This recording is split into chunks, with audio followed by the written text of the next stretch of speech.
This is Fishing for Jesus Net with Brother Brian. Well, hello friends. We're back again. Grab your coffee.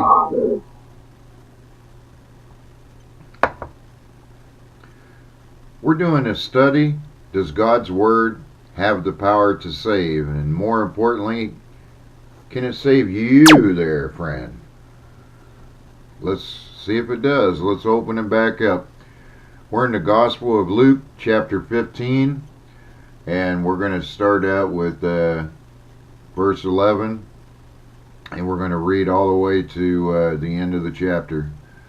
This is the parable of the lost son. To illustrate the point further, Jesus told them this story. A man had two sons. The younger son told his father, "I want my share of your estate now before you die." So his father agreed to divide his wealth between his sons. A few days later, this younger son packed all his belongings and moved to a distant land, and there he wasted all his money in wild living. About the time his money ran out, a great famine swept over the land, and he began to starve.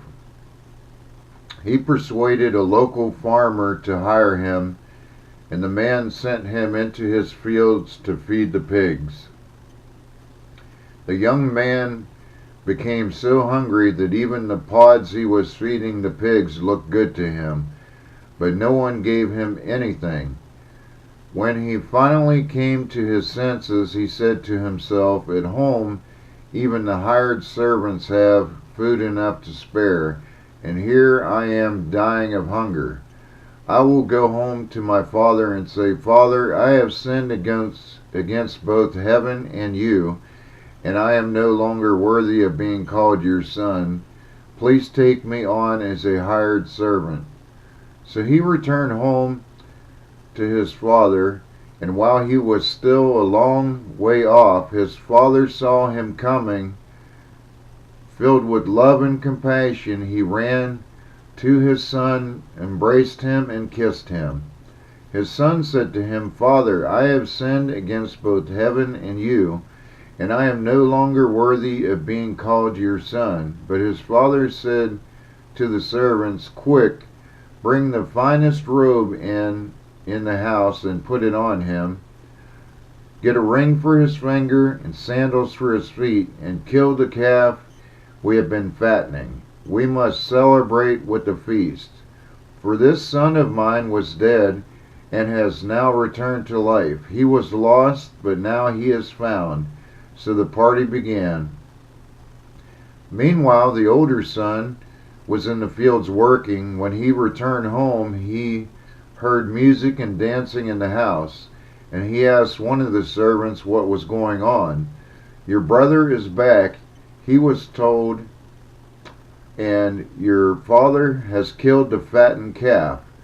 We are celebrating because of his safe return.' The older brother was angry and wouldn't go in. His father came out and begged him, but he replied, 'All these years I've slaved for you, and never once refused to do a single thing you told me to. And in all that time you never gave me even one young goat for a feast with my friends. And when the son of yours comes back after squandering your money on prostitutes, you celebrate by killing the fattened calf.'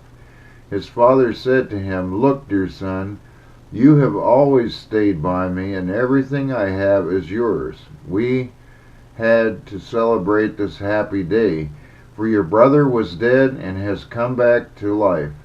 He was lost, but now he is found.'"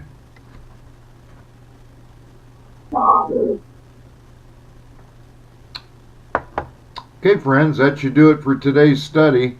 I hope that was a blessing to you. Bye, y'all.